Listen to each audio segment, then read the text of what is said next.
أعزائنا المشاهدين، هذه حلقة أخرى من سلسلة حلقات عن الإسلام في الغرب. في هذه الحلقة سنعرض تجربتين مختلفتين: تجربة الأخ أنطونيو الأمريكي من أصول مكسيكية، كيف تحول للإسلام وبعد ذلك اكتشف أنه مخدوع فتركه، وتجربة الأخ فرحان المولود في أسرة أحمدية، انتقل إلى الإسلام السني ثم بعد ذلك صدم بترك أحد أصدقائه للإسلام واعتناق المسيحية، فبدأ رحلة البحث عن الحق وانتهى به الأمر إلى ترك الإسلام كليا. في هذه الحلقة سنطرح أسئلة كثيرة من قبيل: لماذا اعتنق أنطونيو الإسلام أولا؟ ما الذي جذبه إليه؟ ثم لماذا تركه بعد ذلك؟ ما الذي اكتشفه ودفعه إلى ترك الإسلام؟ ثم في تجربة الأخ فرحان، لماذا ترك الإسلام؟ وما الذي دفعه إلى التحول من الإسلام الأحمدي إلى الإسلام السني؟ وبعد ذلك ما الذي دفعه إلى ترك الإسلام جملة وتفصيلا؟ فلنتابع هذه التجارب الرائعة.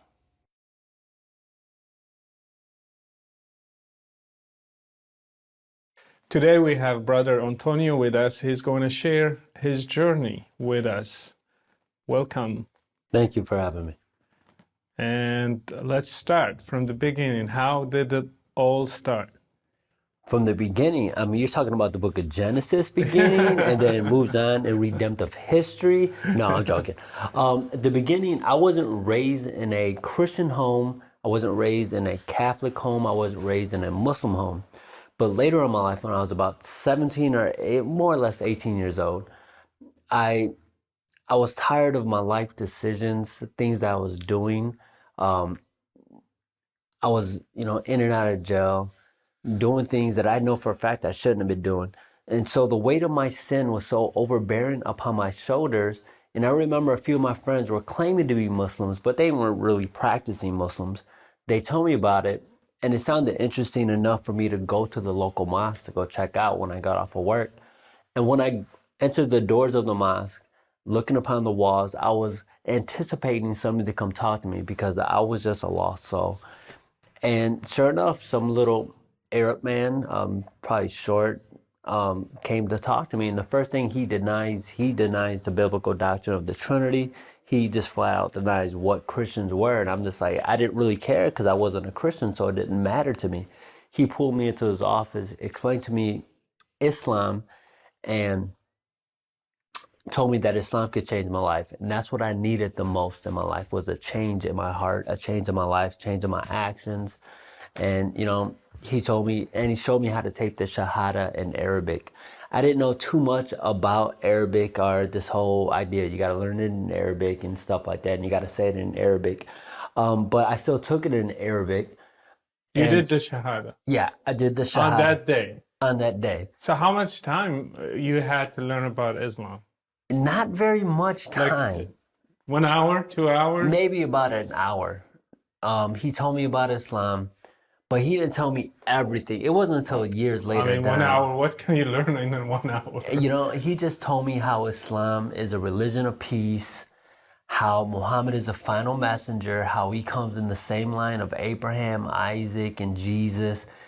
And so being from a Western society, we're kind of used to those terms anyways. Right. But I had no understanding of them anyways. So I was like, okay, it sounded like, okay, this is a religion that I can accept. And so he went through the Shahada with me, and I took my Shahada, he gave me my Quran, and it started another journey in my spiritual life. So did you understand what you were saying when you say, Ashhadu an la ilaha illallah wa anna Muhammadan Rasulullah? How can I? I could barely speak Spanish, and I'm full Mexican, let alone Arabic all by itself. So you just were repeating after him. Exactly. I was just repeating after him. And then after that, you started practicing Islam? Yeah. I got some books. On that day even on that day.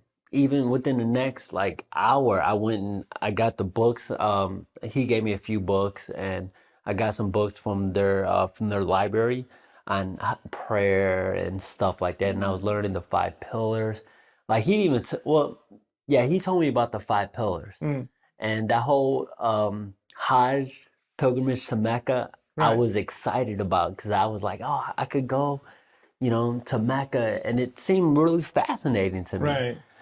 So So it was a new experience for somebody yeah. who lived, a hard life, let's say. Yeah. Well, can you talk about a little bit about your past before Islam, just a little bit Yeah. to give us an idea why you needed a religion in your life? Okay, yeah. I wasn't raised in any religion whatsoever. So you were just Regular, just secular. okay. The problem is with many Muslims now today, they accuse everybody in the West as being Christian, and Right. that's not true. How can I be Christian when I'm breaking into houses, when I'm robbing people, when I'm doing drugs, when I'm selling drugs, when I'm doing all those things that, it's clear evidence that I wasn't religious whatsoever. So I needed a change in my life because You were doing these things. yeah, oh yeah.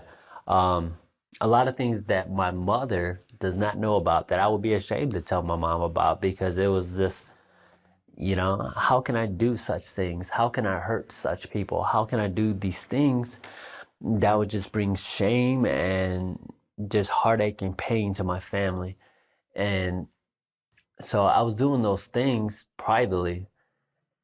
I knew I needed a change in my life. And so Why didn't you go to a church? Why you went to a mosque? in all honesty, that is the question of the ages. Why a mosque? Why not a church? I put it all in God's hands. God led me through Islam to have what it means to have a true faith in Him, what it means to have and to worship a true and living God. So I don't know why. Why a mosque? I don't know. But I went to a mosque. So you did the prayers that day. How did you do the prayers and you don't know Arabic? You don't know Yeah. Islam? You exactly. That's the whole funny issue about it. It is like, how can I do? What is it? It's not called. Got your 5 daily prayers. The wudu. The wudu. Yeah. I will practice that stuff from the books. Like, okay, do this and wipe your hands and do all that stuff. And so I remember working at a factory job, an ink factory job, and I'm just full of ink, full of dirt. And I can remember stopping my ink mill, one of my machine presses, and I was just like, okay, I gotta pray. So I would go wash up, and despite the filthiness of the chemicals, I still try to wash, still try to Right. do what I do, and pray. But my prayers were in English. Oh, you prayed in English, I prayed in English, not in Arabic. not in Arabic. And you know that is not accepted within Yes. Islam. I know that now, but I didn't know it back then. Back then, all I had was just a heartfelt cry out to God. And if Allah could not understand my prayers, then that just shows the deficiency upon Allah. Because doesn't God understand everybody? All prayers, everybody at once.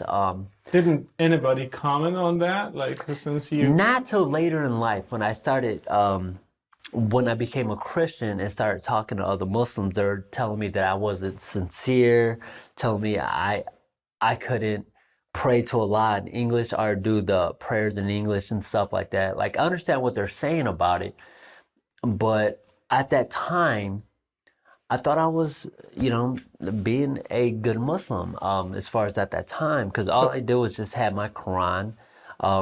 I wasn't a Quran onlyist or anything like that. I had my Quran. I had some other books.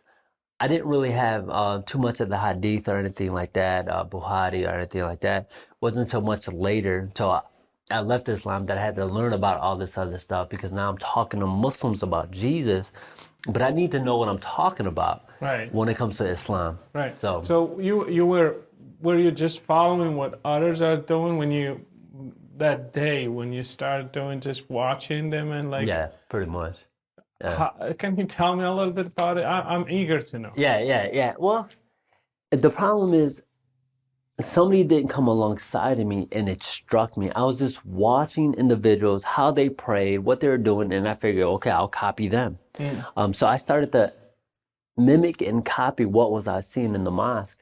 I thought it was strange. Why is everything in Arabic and I can't understand nothing? With no translator. Nobody's even translating this stuff in English where I can understand. And so... You went to khutbahs as well in the Friday sermon? Yeah. Was it in English or in Arabic? It was in Arabic as far as I could remember. And you still go there and be there? I still went because I worked many factory jobs. And so Islam was my form of spirituality in which I went to the mosque, I went by myself, and usually by the time I got to the mosque, usually some of the times it was already emptied. But so I'll be the only one in there on my face, praying to Allah, crying out because I needed something more in life. And since Islam was my first religion, my first experience, I felt that it was correct at that time. You know, Islam is true. Islam is about peace. Why not? That's what they told me, you know, so that's what I knew. So. Did you learn more as time went by? Yeah, of course. I learned more. But that which I was learned, it was extremely filtered through a particular lens because my learning and my understanding on Islam and mainly about Christianity, because I was also learning about Christianity, but mainly from Amati Dot. And so I was learning Islam, I was learning Christianity, other worldviews through the lens of Islam. Why you learn about Christianity from Ahmadiyya? What? Well, because he was the only one talking about it, you know? I mean, I don't know, but he was telling me about it. Were you preparing yourself to do da'wah and call Christians to be Muslims? I was preparing myself more or less because I wanted to learn. And I was learning something new in my life. And so I was very vocal about it. I would tell everybody I worked with, I was probably a nuisance. People probably was just looking to fire me because that's all I did was just talk about God. And as soon as people found out that I'm a Muslim, then they kind of was like, oh, we're not going to talk to him no more. But yeah, so call it dawah, call it whatever you want to call it. I was just telling people about my newfound faith. So how did it go after that? Big sigh because I became more depressed. I became more emptied in my heart. Every time I knelt down in prayer, I thought I was convincing my own heart. My mind was convincing my heart that this was the right way. I remember waking up for early prayer, and I remember praying down to Allah, bowing down to Allah, and I could remember crying one time, saying, my mind is trying to convince my heart. Right. My heart is screaming out, it's depressed. My mind is, this is right. This is about God. This and stuff like that. And the more I became depressed, the more I started having dreams of Jesus Christ that I could not explain as a Muslim, as I would call myself. And you had no background in Christianity. Nothing. No background. Like I was learning Christianity from Amati Dot. So that was my understanding of Christianity. Then suddenly you started getting dreams about Jesus Christ. Yeah, suddenly started getting dreams of Jesus Christ. Why not? Like Muhammad or somebody? I don't know. You know, another question for the ages. Why not Muhammad?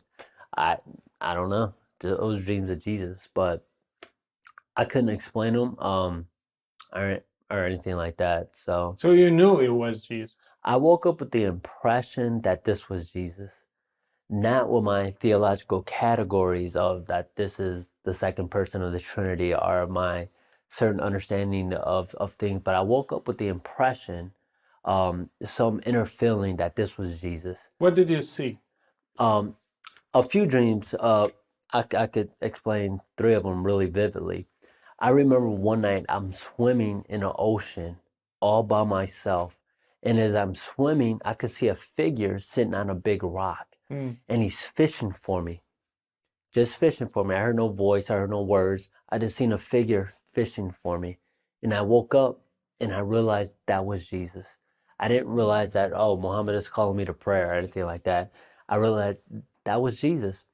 Another dream in which I had very vividly, I was walking up a big mountain and that same figure turned around, calling me to follow him. And once again, I woke up with that impression that that was Jesus. Another dream I had, very interesting, because I could say I was in jail at this time because I had warrants out for my arrest before I took my shahada that I was avoiding the law from for a long time. I figured they have to come get me because I'm not going to turn myself in. Call it what you may. But I remember I'm standing there and I see in the clouds coming a man on a white horse in the clouds with a big sword. And I could remember me going around people and telling them, Jesus is coming, Jesus is coming. And I woke up and got out of jail. So, but, you know, it was so many. So you started seeing dreams while you're still a Muslim. Yes, yes. And what that told, like, what did you think about it? I don't know. So did you start thinking about Christianity, or you just continued to be a Muslim? I continued to be a Muslim. It wasn't until I debated some Christians on some basic stuff, some basic arguments. I seen some men going door to door evangelizing the individuals, and I heard them talking about Jesus. So I figured out, well, yeah, I know about Isa. I know about this figure because it was filtrated through my understanding of what the Quran says and what these other books were telling me and what Ahmadi told me about Christianity. So I was just like, oh, they're wrong. How can Jesus be praying if he's God? It didn't make sense to me. You know, how can he be God if he's asking God for miracles? It didn't make sense to me. And so as I talked to these individual men, you know, we go back and forth in circles. I don't think these men were very knowledgeable on Islam whatsoever, or my particular perspective. But one individual in particular, he gave me the Bible and he said, read this one verse, read it out loud. So I was like, okay, sure, no problem. Let me read it. And it was John 14:6. Jesus replied, I am the way, the truth, and the life. No man should come unto the Father but by me. When I read that verse, it was as if I heard a voice for the very first time in my life. These men, they didn't convert me. I didn't say no sinner's prayer. I didn't sign my name on a card or anything like that. All I told this gentleman, one of these gentlemen there, his name is Keith. 10 years later, kind of God wraps that story up with Keith. Very interesting. And Keith looked at me. I looked at Keith. I shook his hand. I said, you know what? I'm seeking after truth. He says, good luck on your journey. And I left the building with a doubt, who is Jesus now? For the first time in my life, now I'm questioning, is there something more to Jesus? Is there something more to Jesus? I moved to a different city. Other dreams were occurring, other vivid dreams. I also remember I had a dream one night in which I was sitting in my room and somebody came into the room holding the Quran. I would like to say it was Jesus. I would like to say it was somebody. I don't know, because I didn't wake up with the impression that was Jesus. Somebody just had a Quran and they pointed at me and was like, do you really believe this book? And then I woke up. You know, it was as if that person was like telling me this is not the right book. And so here I am. Well, I'm listening to these stories and these dreams. For me, I can see you were not satisfied in Islam. You didn't have the peace you were looking for. You didn't have the change of heart that you were seeking. Definitely. And you said earlier that you were depressed. The more you prayed, the more you practiced Islam, you were depressed. Can you talk to me about it? Why you were depressed? As to the reason why I became depressed, yes, the more and more I prayed 5 times a day, from what I understood at that time, I felt Allah was further and further and further away. It was as if he did not hear my prayers. And I'm crying out to God. I'm literally in tears crying to God.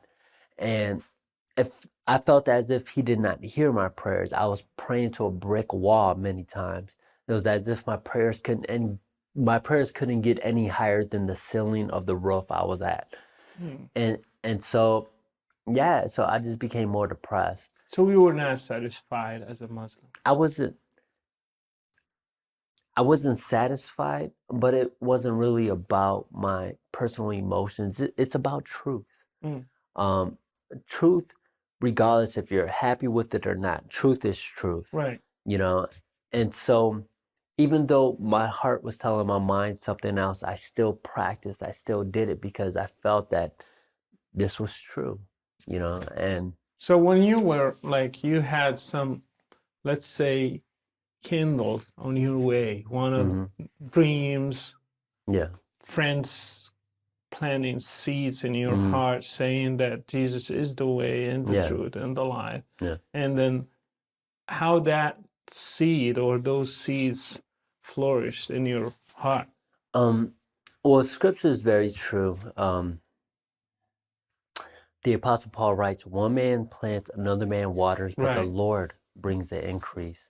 It's all according to God's timing. Right. And so how that germinated, how that became more watered and stuff Right. like that. One night I was depressed and I was like, you know, God, do you love me? Does God love me? And so I looked in the Quran, and it was always based on some form of stipulation. If I did this, if I did that. And I felt that I was doing that. I was fasting for Ramadan. I was telling people about Islam. And I felt that I was being righteous enough. For my external means, I was holy, I guess, you know, without being sinless. But I was trying my best to be righteous. But I just felt that it just wasn't working whatsoever. I asked God, God, do you love me? And I remember there was a knock on my front door. It was my, I went and opened the door. It was my step uncle, Ricky. And the only thing he said to me was the Lord, yes. I don't know what it meant at that time. He said the Lord, yes, and he walks away. Was it a dream or it was real? No, this is real. Real. Yeah, this is real. He said the Lord, yes, walks away. And I go back in my room, still asking God, do you love me? I looked in the Quran. It's always based on some form of stipulation, but I always had that voice in the back of my mind. I'm the way, I'm the truth, I'm the life. And so I went to the Bible and I looked in the back of the book for the word love. Well, let me see where it takes me. And it led me to Romans 5:8. God demonstrates his love for us.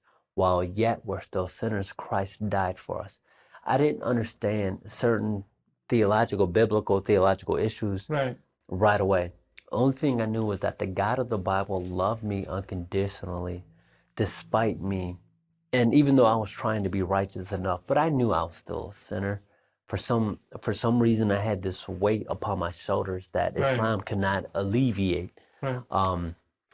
But the God of the Bible showed me that he loved me despite my shortcomings, despite my inadequacies, despite my sin.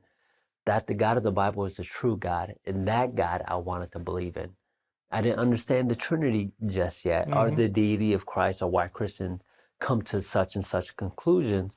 It wasn't until a little bit later that I studied more and more and more and more that I've come to these convictions. Right. But at that moment, when I finally put away the Quran, I put away the Quran for good, is because the deficiency of the love of Allah is completely lacking, despite what Allah is all loving, or whatever one of the names is. So on that time, you were done with Islam. Yeah. You put the Quran away. Put the Quran away. Did you stop praying the Islamic prayer and doing the Islamic rituals? Yeah. Did you tell anybody in the Muslim community? I didn't have Muslim community around me anyway. So like, this was my personal journey. And the only reason other Muslims found out at a community college, because I was very vocal. They all called me, that's the Tony. I didn't even have like, oh, that's the Christian guy. They called me the Tony. And when they said the Tony, they knew I was a Christian guy going around telling everybody about how Islam is false and Jesus is the only way. So did you pray? How did you start the rest of the journey? Like you are done with Islam. Yes. You found out that Jesus is the truth. And how did you start that journey? Well, the basic prayer. It doesn't have to be a proper formula. It was just, God, I believe in you. I believe in what Jesus did for me, that he died on the cross for my sins. And that's how it began. It wasn't a sinner's proper prayer or anything like that. It was just like a transference of from that God to that God. It was like a transfer, you know? So it's like a snap of a finger, you know? So you became a Christian. You gave your life to Jesus Christ in your way. In my way, I didn't understand I was probably still a heretic categorically when I left Islam, because I still believed in the oneness of God. I still believed in literally the oneness. I still rejected the Trinity for at least 2 years despite I left Islam, because I knew Jesus was not the Father. I couldn't understand why Christians calling him God if he's praying to God. Who's the Father? And so I learned later that, okay, there's a Father who is eternal. There's a Son also who is eternal. There's a Holy Spirit who's also eternal. And so it wasn't until later that my Trinitarianism, or my view on the Trinity, I became a biblical believer without the term Trinity being in the Bible. That was, but let's face it, like, do you need the Trinity at that time? Do you need doctrine, or you need the love of God? Like, sometimes we're discussing the wrong thing in the well, sometimes Christians do discuss the wrong things. I know. I just needed the love of God. Right. I needed the truth of God, and I needed Jesus. I didn't need doctrines. I needed Jesus. Right. And so that's what literally happened. How did you feel after that? That weight that was on my shoulders, that yearning, that longing for something more in life was just gone. It was as if I knew I was a child of God, as if I knew that the God of the Bible was the true God. And so that pretty much started a whole nother journey that took a very long time. So what happened after that? Do you have anything to share? How did you grow in your faith? How did you become more, or you went to depth in the Bible and theology and understanding God and Jesus? Yes. It wasn't until I met Jehovah's Witnesses.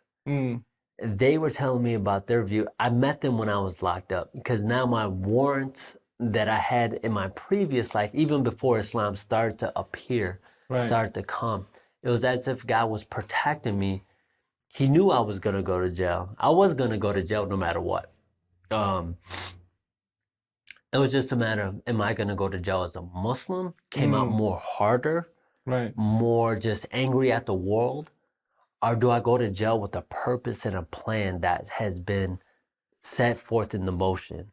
So when I was in jail, I was very evangelistic, telling people about Jesus. I mean, I'm literally seeing guys crying, and privately, they weren't crying around everybody else. But, you know, when I kind of would go to a certain bathroom, I see grown men just in tears, crying. And at that moment, I can encourage them and let them know that despite how long it may be, it's only going to be a blink of an eye, to trust in God, that whatever difficulty you're going to go through, you will see your daughter again. Stuff like that, just little encouraging words to certain individuals as it came along. So God, he prepared you for that moment. Yeah. So I will have to say yes, because there's really no other explanation. Because when I went to jail, there was a piece on my shoulders, literally a piece. I remember being extradited to the state of Wisconsin. I'm from Illinois. Being extradited to another state, and that was the longest car ride in my life. And the entire time, I was in tears because I thought my career, my life, everything was ruined.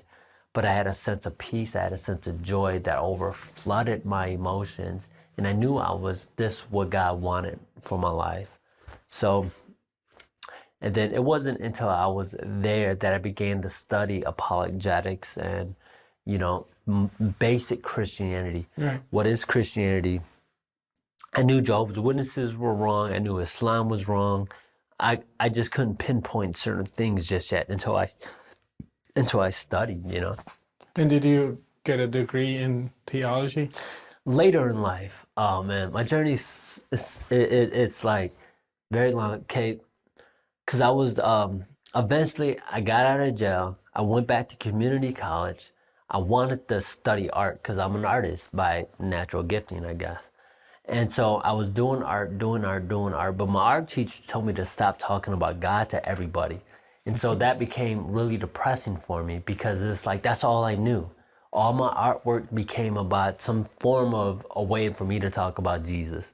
Everything became about Jesus. And so I knew at that moment when they threatened to throw me out of the program that I was done with art.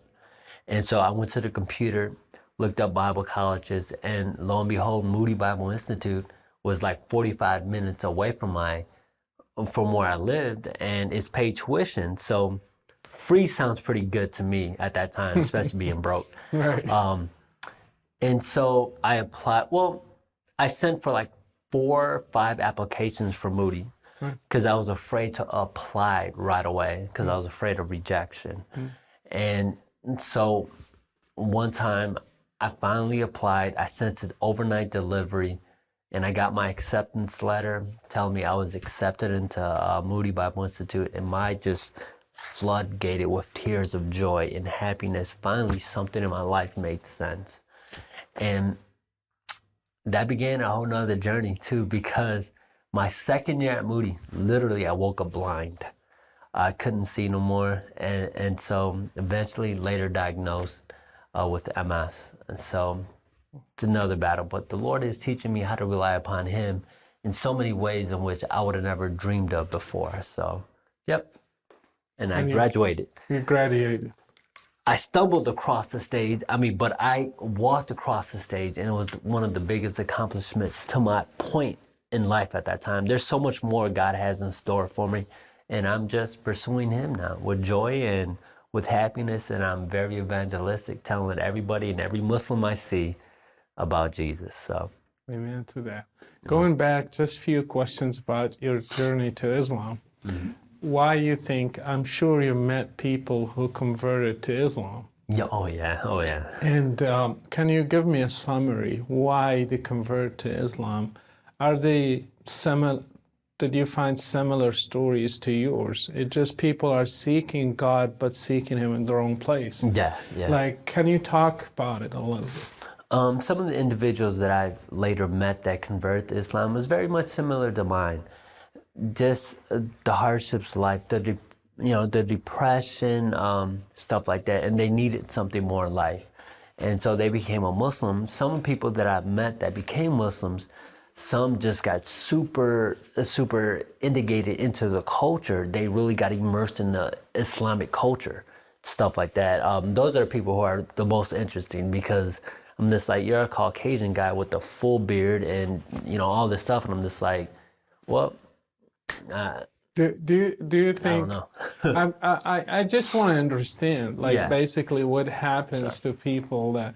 I loved Islam, and I grew up as in the heart of Islam, and I left it, and it always surprises me when I see somebody who's living in the West and trying to go back to the 7th century. Exactly, literally. And for me it puzzles me all the time. Well, it puzzles me now. It puzzles me because I'm just like, why are we supposed to go back to the 7th century? I honestly, the psychological reasons, I couldn't really tell you, as to why. Well, because the whole thing is they're trying to imitate Muhammad and everything, I can remember putting on my pants a certain way, always the right side first, always this stuff first. Oh, I was trying these things that I would read about. Then I was like, okay, I have to do this now. I have to do that. I have to do this. I had to do something else. It wasn't as if just, Allah, do you love me?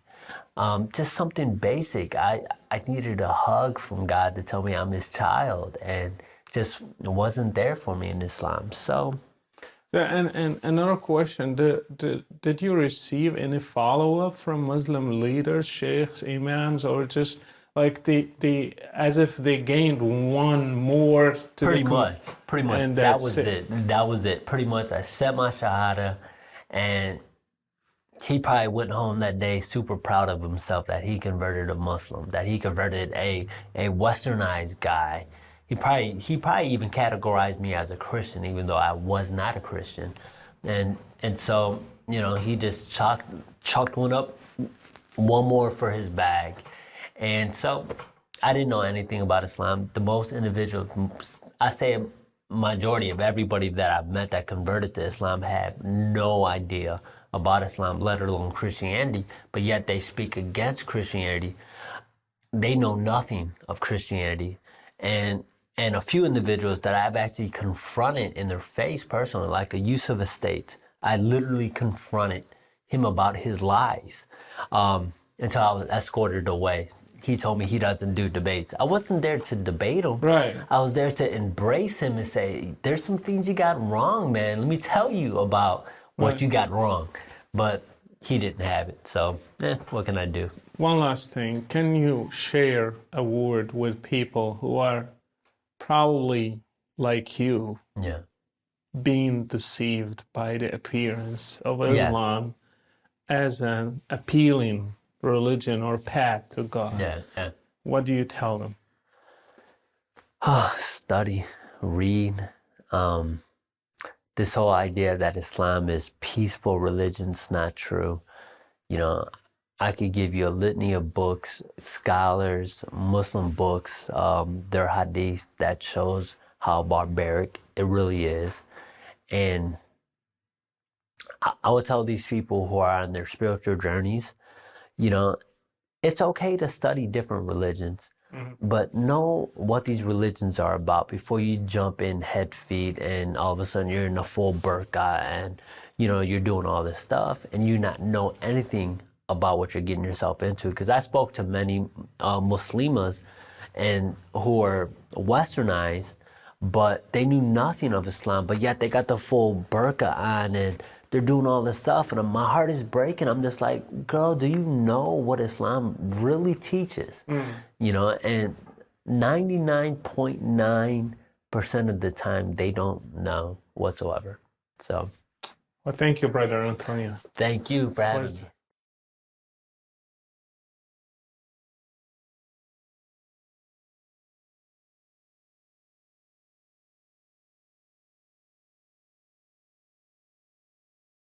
We have Brother Farhan, originally from Pakistan. Welcome. Thank you. First of all, can you give me your name, your background? Oh, sure. My name is Farhan Quraishi. My background is Pakistani. I was born and raised in the state of Maryland to a Pakistani family that practices a particular form of Islam, Which was? Ahmadiyya, and they are not considered Muslim by the mainstream Muslim community.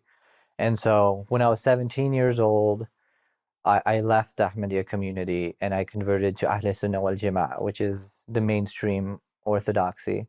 Why you left Ahmadiyya? The main reason was I believe that I had spiritual experiences in the masjid, as well as the belief that we are to follow, practice, interpret Islam as the first three generations of Muslims understood, practiced, and interpreted So for Islam. how many years you went to an Ahmadiyya mosque and you did the prayers? For how many years? Oh, my whole life up until I was 16 or 17 years old. And so did your parents? Yes. And what was the name of the mosque, the Ahmadi mosque?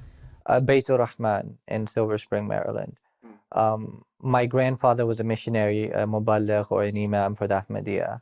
He spent 20 years propagating his faith in Africa, Senegal and the Ivory Coast to be specific.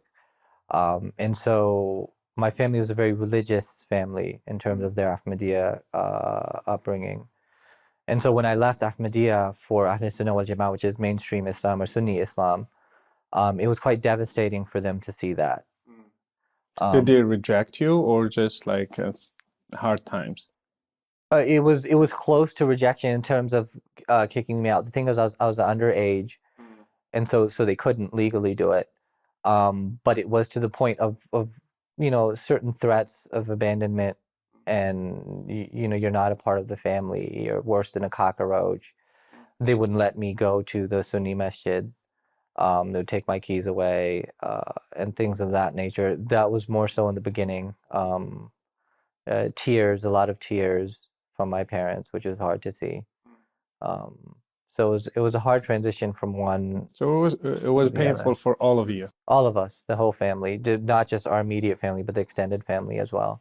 Why you decided to leave the Ahmadi faith? I mean, since it's considered like a branch of Islam anyway, some people do. At least the Ahmadi consider themselves Muslims. Right. So why you went through all that just to stay within Islam? Like, well, I was attracted to the core culture that Islam was brought up in. The culture of 7th century Arabia. When I went to the masjid and I heard the recitation of the Quran and the call of the adhan, that was appealing, attractive to me. Didn't you have that on Ahmadi masjid? It wasn't as powerful and beautiful as it was expressed in the mainstream community. Okay. The Arabic pronunciation was lacking. The discipline was lacking. You had a very Pakistani culture in the Ahmadiyya community. How many Ahmadis in the United States? Do you have an estimate? About 10,000. 10,000? Yeah. They have mosques. How many mosques do you think? I would say about like a little bit more than a dozen mosques, and mission houses. So they have quite a good presence in United States. I would say they have a decent presence, yeah. And so there were doctrinal issues as well that made you make your transition from one branch to another? Well, Ahmadiyya, they believe that Mirza Ghulam Ahmad was the Masih Maud, which means promised Messiah. Believe that he was the Imam Mahdi, that he was the second coming of Jesus. So these were theological issues that I started to disagree with. I started to believe that the Quran and the Hadith teach that Prophet Muhammad ibn Abdullah was the last and final messenger. The ayah in the Quran is Khatam al-Nabiyyin. Right. And so based on these doctrinal issues, I gravitated towards Ahl Sunnah wal Jama'ah. Yeah. So, okay, at 17 you became Salafi, let's say. And then what happened? Did you become more radical, more like deep? You went deep into Islam. You started like doing the rituals according to the Salafi movement and your appearances as well. Can you tell me a little bit about it? Oh, sure. I definitely started to dress different. The garb was more Middle Eastern. The thob, the kufi, the beard which is not as prevalent in the Ahmadiyya community. Very, very westernized. Some people wear shalwar kameez, which is cultural to Pakistan. But I started to dress more Middle Eastern. I started to grow the beard. My ideas were becoming more radical. I believe that there should be that Sharia should be implemented, and strict rules and laws should be implemented over humanity. And so my theology was more radical than it was before. How much dominant Salafi movement between Muslims in the United States? I would say that they have a more dominant presence than any other school of thought. Whether it's the Hanafi, Shafi'i, Maliki, Sufi, or whatever else that's out there. The Salafi community is a very strong community, and it attracts a lot of people.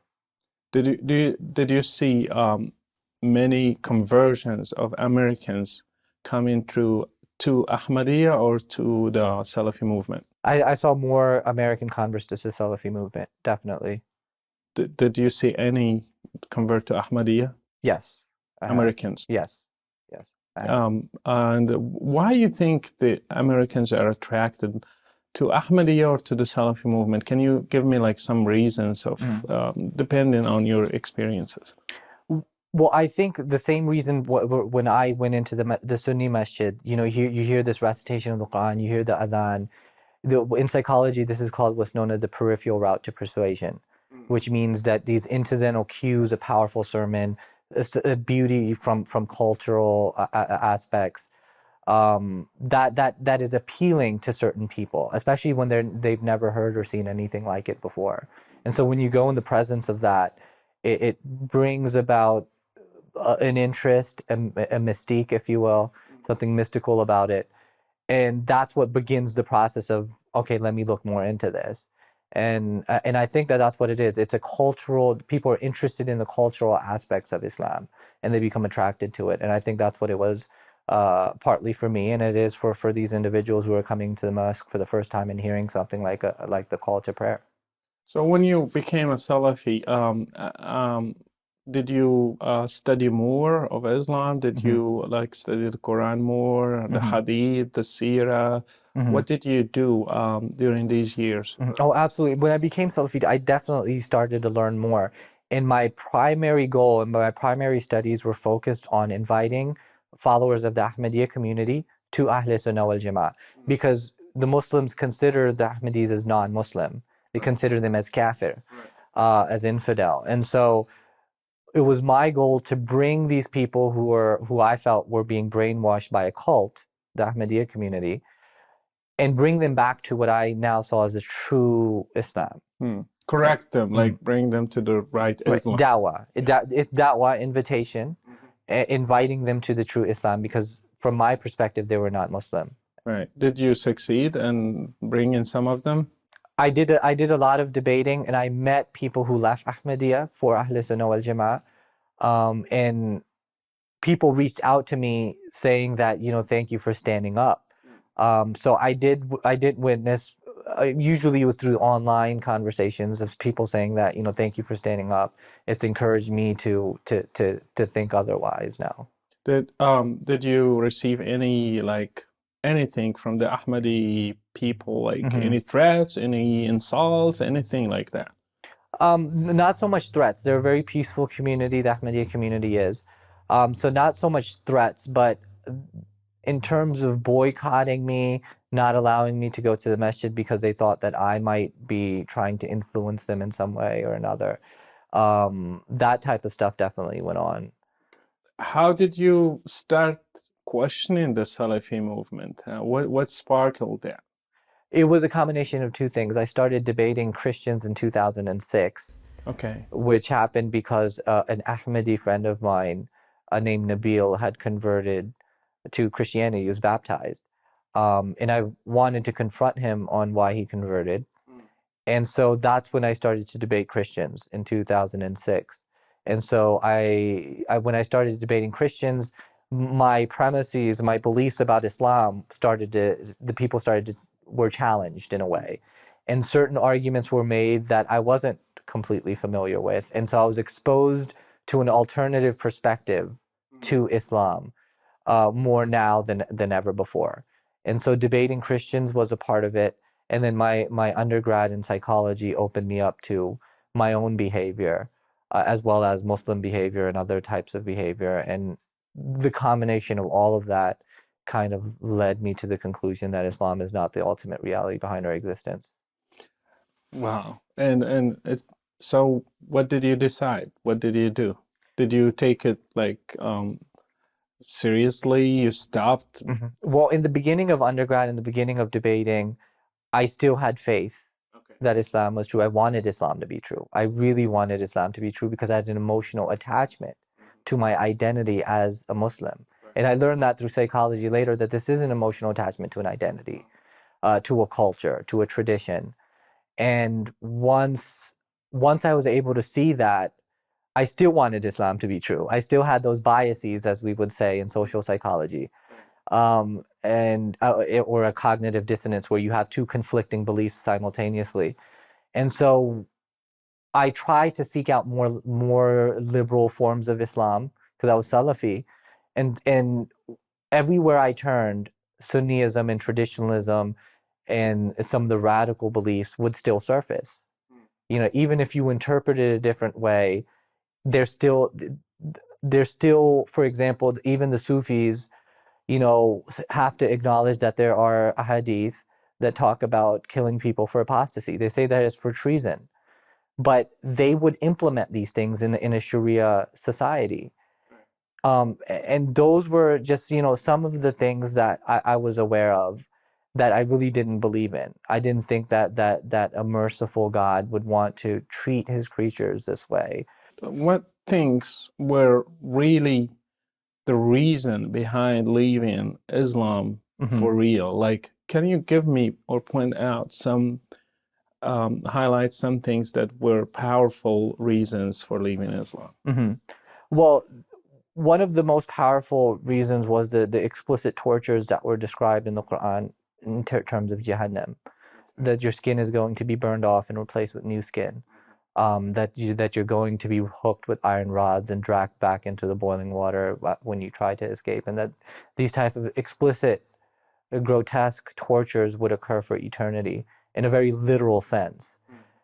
And that was when I learned what human behavior was, I realized that a fallible, determined by so many different factors type of creature, the idea of being tortured was what was appalling to me.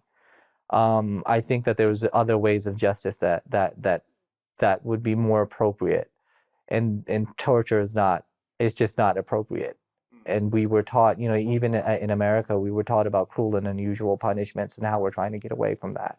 And so that didn't resonate with me. So the doctrine of Jahannam in Islam was the primary reason that caused me to say, okay, you know what, I no longer, this is not what I believe. But some people will interpret that as analogy, like it's not literal. It's just like it helps people to think about there is an eternal, whatever you will call it, like separation from the good God, like I think Christians do that, not Muslims so much. Okay. If you look into the Ashari school of thought, you look into the Salafi school of thought, the classical orthodoxy within Islam interpreted as a literal endless torture.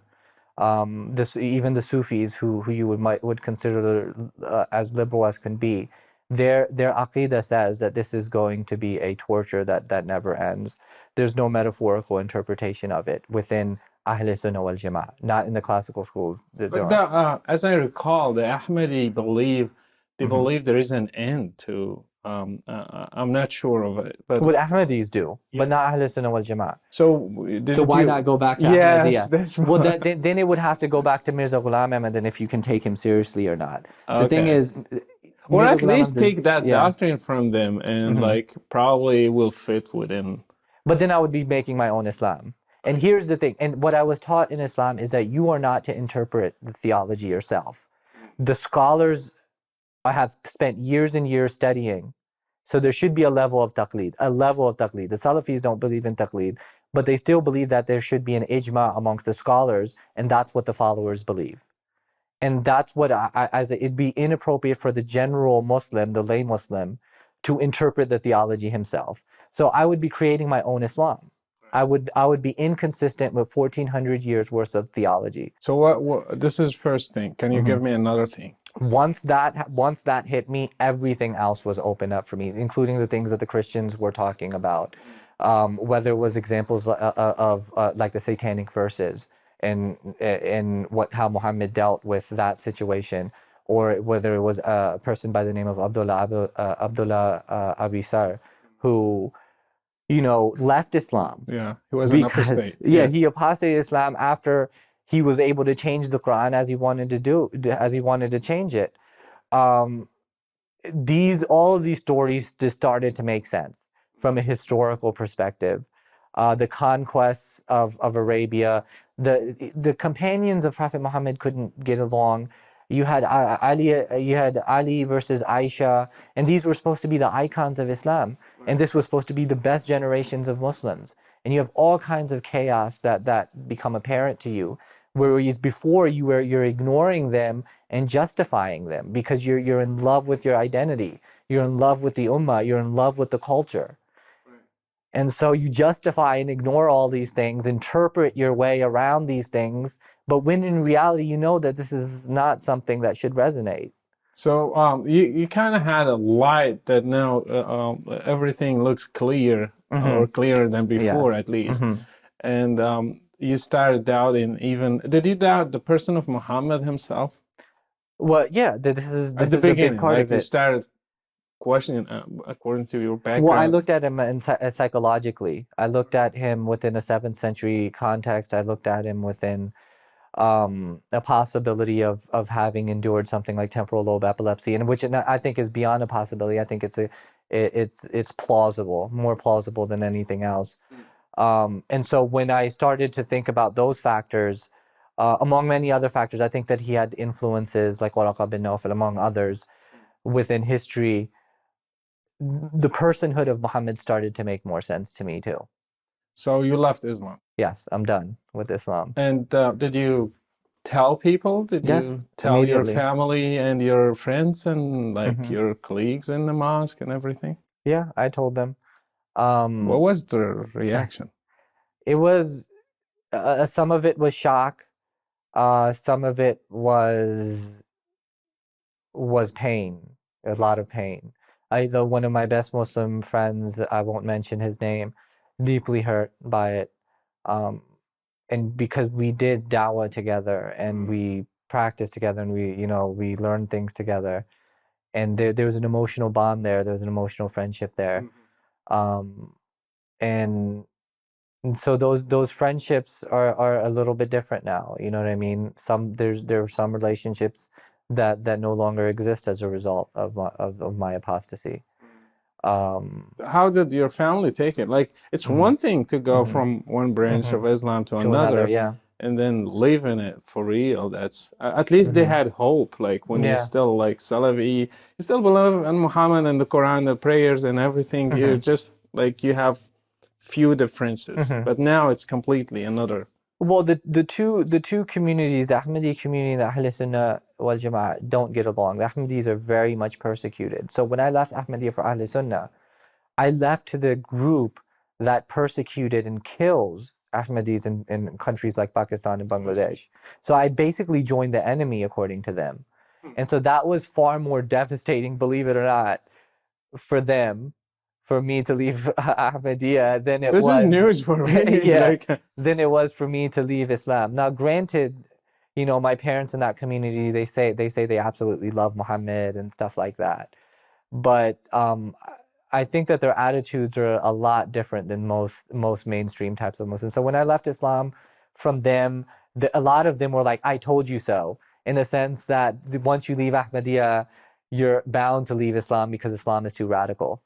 And so that's what they was like. It was a "I told you so" moment for them. Yeah, you should have stayed. Yeah, I should have stayed. I was brainwashed, and now I don't know what to do. I'm confused. But it was a liberation for me to leave Islam and its theological expectations in a lot of different ways. Why? There's a lot of different reasons. If I missed a prayer, for example, I no longer had that guilt that God is upset with me for missing a prayer. Or I didn't wake up in the morning for Fajr. You know what I mean?